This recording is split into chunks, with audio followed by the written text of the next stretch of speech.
Hello, welcome to episode 32 of Histamine Health Coach. I'm Teresa, and I help women live well with histamine intolerance. Today, we're talking about an everyday pantry staple that has been a controversy for years: wheat. But perhaps not in the way you may be thinking, because this isn't really about whether wheat is good or bad.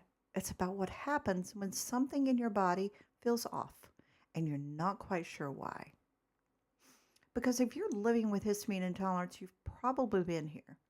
You noticed a symptom, you started to look back at the last meal you ate, and the easiest thing to do is remove that food and mark it as unsafe.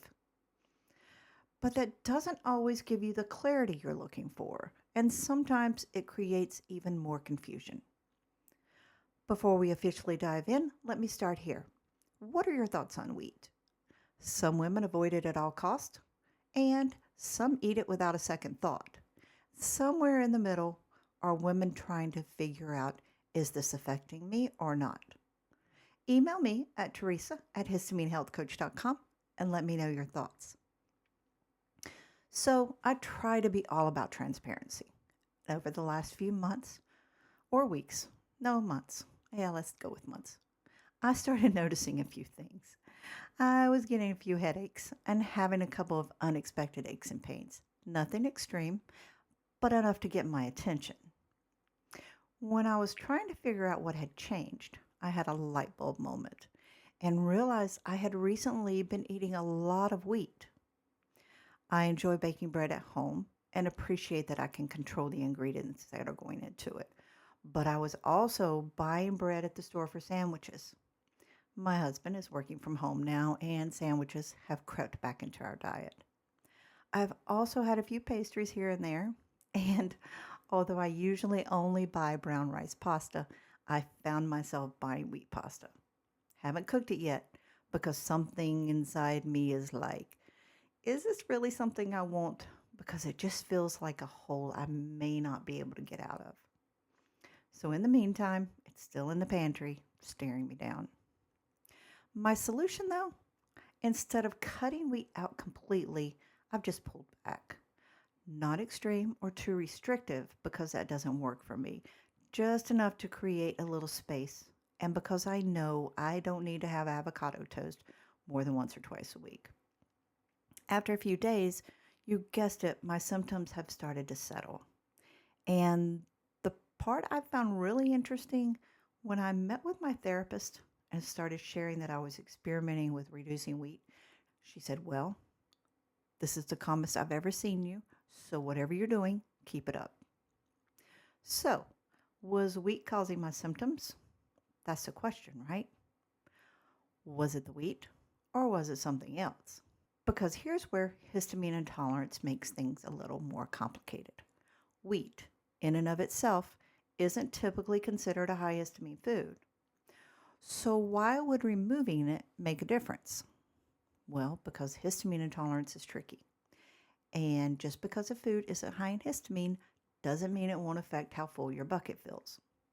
It could be how much of that food you're eating, how often you're eating it, how your blood sugar is responding, how your digestive system is handling it, or what else is going on in your body at that time. And when that load builds up, your body can start to feel it. So again, is it the wheat or is it the load? And there's another layer that often gets overlooked. Sometimes it's not just the food itself, it's what we're eating it with. Because wheat rarely shows up on its own. It appears as sandwich bread with processed meats. It's pasta with tomato sauce. It's avocado toast, cheese crackers, or maybe even leftovers. And now you've added multiple variables. Some of those foods may be higher in histamine, some are more processed, and some may have been sitting in the fridge longer than you realize. So, if you don't feel so great, was it the wheat or was it everything around it? And at some point, like me, you're looking at all of this and you're thinking, this is why histamine intolerance is a pain in the ass. Because it's not always one clear answer. And I think part of why wheat feels so confusing It's because it's been talked about in so many different ways over the years.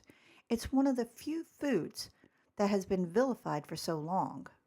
I remember when wheat was being discussed everywhere. It was in TV shows, books, magazines, and often linked to inflammation and symptoms like bloating, fatigue, and brain fog. For some people, removing it has made a real difference. I had a coworker at that time whose wife was diagnosed with celiac, so he came to me and suggested it may be the cause of some of my symptoms too. So I took wheat out of my diet and I felt better. But eventually, the symptoms returned because histamine intolerance isn't that cut and dry. Over time, the wheat message expanded. It went from something that helped some people to something that felt like it was applied to everyone, resulting in what I like to call the gluten free era. It really wasn't cool to eat wheat. The trend was to avoid bread in restaurants, eat zoodles, and instead of sandwich bread, wrap lettuce around meat and burgers. And then something changed. COVID hit.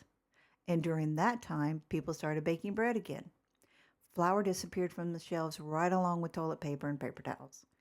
And I think that says something because even now, while baking bread at home, I hear myself asking, is too much of a good thing a bad thing? Am I just eating too much wheat?